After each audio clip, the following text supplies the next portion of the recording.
Hello there, Reject Nation. I'm Greg Alba with the lovely and talented and funny Stacy Howard. Stacy Howard. So, Stacy, before we go into this video from What Culture, tell them about the Maltin event. Do I have to whisper like you're doing? No, Okay, I'm sorry. all right. Hey, guys. Third video we're doing. Hey guys, I'm excited to be working on the film festival coming up May 10th through 12th at the Egyptian Theater. Maltin Fest! Legendary film critic and family man Leonard Maltin, along with Jesse Maltin and Alice Maltin. Soon to be wife. I mean, this guy knows everyone. He knows every film. This is a film festival for hidden gems, films you may not have seen before, may have missed, maybe didn't get their due.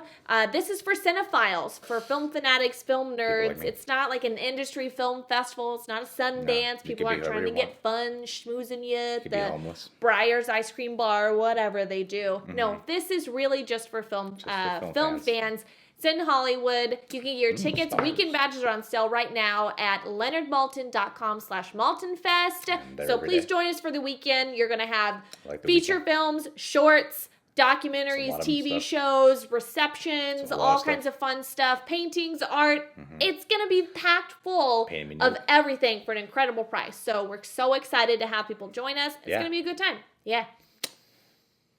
Also special guests like Joe Dante and Doug Benson and Holly Payne, and an incredible lineup of people that we will announce. Doug Benson, I smoked crack with him. Oh, you smoked crack? Yeah, we're starting a podcast together. That's what he's known for, right? Yeah, he's a big crackhead.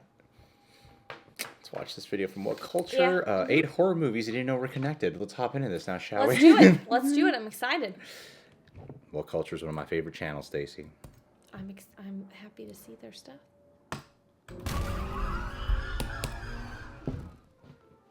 If you ever wanted terrifying cinematic universe, Civil War universes, terrifying, then you have come to the right Dark place. universe. Whilst there might not technically be a real one just yet, underrated. Create one anyway with all underrated Van Helsing. I really love that movie. Yeah, I think it's a total blast. One thing directors can't resist, it is dropping in a sneaky reference to their favourite scary moments while sneakily skirting a copyright claim. Actually, really curious. Much like their very own monsters hiding in the shadows, these films keep their interlocking narratives a secret, AVP. leaving only subtle Easter eggs behind for those that are sharp enough to spot them. Or, massive bloody horror nerds like us to freak out over. Faculty. Luckily for you, I have scoured movies big and small for clues to a wider universe. And as chance would have it, movie blood really is thicker than holy water. Get ready to dive into Pepe Silva's mailbox as I mash from What Culture, and these are 8 horror movies you didn't know were connected. Yeah, we'll see. 8. Honourable mention. Evil Dead and the Necronomicon's various appearances. If anything has really made the rounds in horror movies, it has to be the Necronomicon. Originally created by writer H.P. Lovecraft as a fictional grimoire, the tome became the central plot point of the Evil Dead series, used to accidentally conjure up the Deadites plaguing Ash and his pals in their woodland retreats. I love this movie. Whilst it certainly was popularised in this series, it wasn't actually the first place the book popped up. That honour, if it can be pinpointed at all, goes to the Haunted Palace with Vincent Price. It appeared later in the Dunwich Horror and also Equinox, and versions of the Necronomicon have been seeded throughout the entire horror genre. I had no idea. A whopping 26 films under its leathery, human skin-covered belt. Looks like necromancers and meddling kids the world over have their preference for pulling zombies out of the ground. Honestly, with such tried and tested methods, who can really blame them? The Necronomicon has also cropped up as an idol cameo in Jason Goes to Hell and Pumpkinhead 2. Oh, that's cool. A whole load of horror movies into one big web of undead antics. Oh, how neat. At this point, with it appearing so often, you can say I want a book made of human skin. I have one. I could give it to you. Oh, good. Thank you. I made it myself. Whose skin? That because it exists in real life as well. My girlfriend gets uncomfortable when I talk about my exes, so... Lovecraft really would be proud.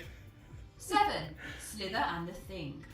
Both containing parasites that devolve humans into disgusting fleshy masses, Slither and the Thing share some thematic similarities. Incidentally, they also share one key narrative point. They both contain R.J. McCready.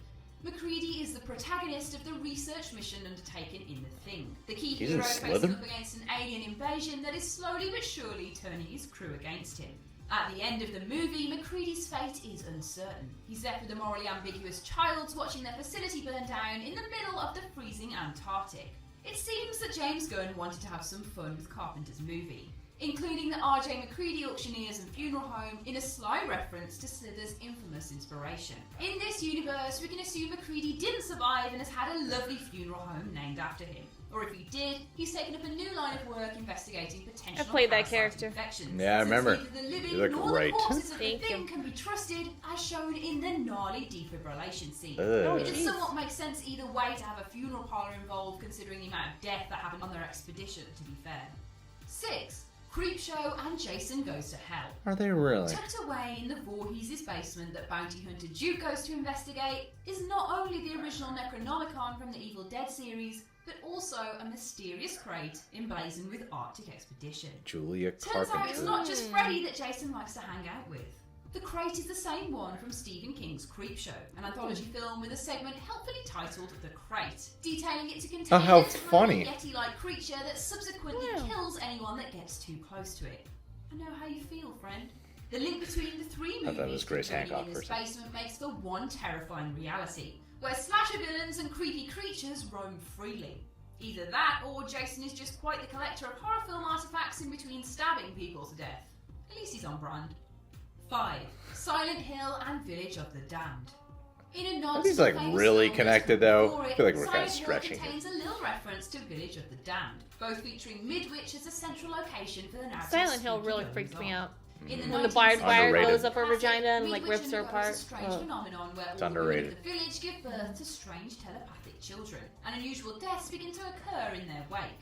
Surprise, surprise, it's of course the weird, white-haired, claw-fingered, completely unempathetic children that are doing it. Silent Hill also has some weird supernatural goings-on, with a town that switches between normal and plagued by a dark transformation, with the elementary school named after the very same location in Village of the Damned. Connected in Oh, theme and really? straight-up weirdness, Silent Oh, Hill this- could be referencing this the scene is really 1960s scary. event That was in scary. a haunted rendition of what happened in the past, retaining the memories of the so-called damned village. Silent Hill even has an event with a bunch of grey ghost-like children if you needed more convincing. Ooh. They even look like they're burning, much in the same way the Village of the Damned children would have been after being wiped out with a bomb. Megaton, anyone? Ah, that was Frozen neat. and Hatchet 2. What? No, that's not- Frozen's not a horror Not that film. Frozen. The Frozen link to Hatchet 2 is one released in 2010. Set around 3 snowboarders that get stranded on a chairlift after the resort closes. Trapped at the top of the mountain and in danger of freezing to death, the trio have to make some hard choices Oh, that about dude. how they're going to survive. Yeah. And by the end of the movie, Iceman. only final girl Parker manages to make it out alive. They probably could have done with Elsa's help, really. Hatchet 2, also directed by Adam Green, has a brief moment with a television screen playing in the background. Seemingly following Oh, that's the neat. events of Frozen, That's funny. Parker appears on screen talking about her experience in the Mount Western. What I'm most impressed by, I haven't even seen any of these movies. Scheme But I'm result like, that's the in one I'm most recompense impressed of by. Watching her boyfriend and his best friend get eaten by wolves. Eesh. Seems fair enough. It isn't a shit. far stretch for the somewhat exaggerated but realistic movie to make a brief cameo, and is a fun little nod to the director's past work. 3. Gremlins and the Howling. A small but see that. identifiable link between the two horror movies, a news reporter is the connection between a world inhabited by transformative mogwais and vicious werewolves. When you think about it, it does make sense. They both turn into destructive monsters in the dead of night. And they're both quite furry. What makes this connection all the more appealing is that the news reporter himself is a fictional character named Lou Landers, played by Jim McCrell. Combining the two movies is a fun gimmick, but plays up to the idea that the moon might have more transformative powers than we think in director Joe Dante's universe. Who's gonna be at the Maltin event? Hey, there we go. Call back. a backlog of horror movies under his belt, meaning that he now lives on in Dante's own creations as a parody of his own life's work. That, or he lives in a parallel universe where these monstrous appearances are truly possible, and we should heed the warning before it's too late. 2. Bride of Chucky, and just about every other slasher ever. If you have a taste for spooky movies, it's likely a certain evidence locker in Bride of Chucky will have caught your eye. Packed full of every possible horror movie franchise they could safely rip off. There's Jason's Mask from Friday the 13th, the Chainsaw from Texas Chainsaw Massacre, Freddy's Glove from A Nightmare on Elm Street, and Michael Myers' mask from Halloween, shoved in a cage and left to collect dust. That's cool. I suppose it's better than them being used to tear people limb from limb like usual, but still, it's almost kind of sad. A collection of slashers beaten and rendered nothing more than their most memorable parts after their films have all but run their course. If that wasn't enough meta-commentary, Chucky also makes the wry comment of why does that look so familiar when launching an airbag full of nails into a man's head.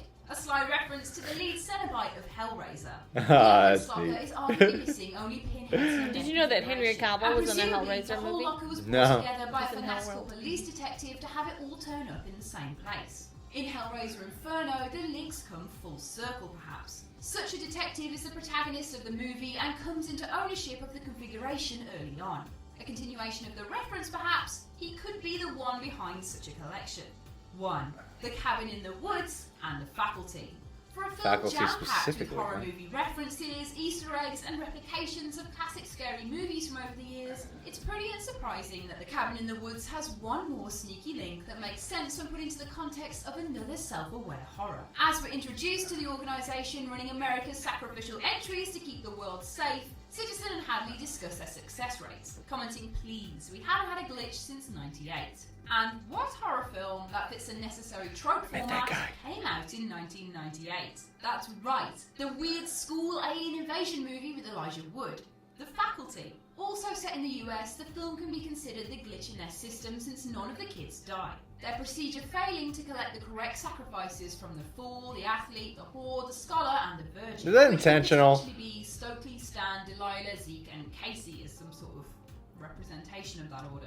Since they survived due to a homemade drug concocted by the scholar, it also explains Hadley's retort that in '98 it was the Chem department's fault too. The message between these films really is that drugs are freaking cool and taking them means that you won't get murdered, which is a nice upside. Stay in school, guys, but still snort that line. It is for your own good.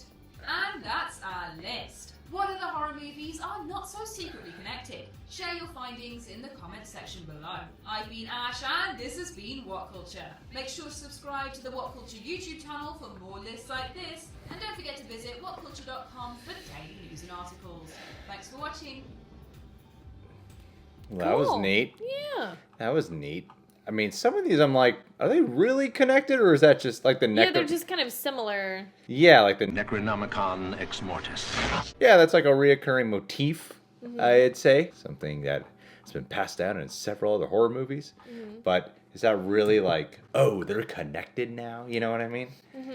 So it's kind of confusing to me. To me, I was expecting more of like, you know how like Tarantino has said, Michael Madsen's Yeah, that they're brothers. Yeah, and yeah. everything. Yeah, they're Vega brothers. And Yeah, everything. I thought. Yeah, I thought it'd be like, oh, it's the same character or anything, but it's just like kind of making references to other films, or if there's like a similar plot device or theme or something. Because like with The Thing and that reference that James Gunn threw in with the funeral home, I'm like, yeah, that could have just been a reference, you know, that he just put in there. But does that mean that it's actually a connected film at that point, or something as obvious like they flash the image at the end of Predator 2 when you see the alien skull showing? Oh shit, the Alien and Predator movies are connected. Yeah, I forgot. I didn't recall and remember any of that Bride of Chucky. Like to me, the Silent Hill one that seems like really connected to Village of the Damned. Like they were pointing out all those things, and I always thought that there was like, oh, there's some like references that are kind of like Village of the Damned in here. But then the way they were talking about it and really dissecting it, that was pretty cool to me. I'm like, damn, that's really, it does seem like it's possibly connected to Village. Because I thought there would be like quotes here to really establish their connections or something like that. I guess it's all on how you interpret it. The one that I actually thought was really cool was the Frozen and Hatchet 2 one. And I haven't seen that movie. I haven't seen either of those movies. Yet that was the one that was the most clear of, oh, these are definitely connected. Yeah. Because it's set in the same universe because there's the girl on the TV. Yeah, with the name there and everything like purposeful. That. And the Gremlins and the, what was the other one? Gremlins and the Howling.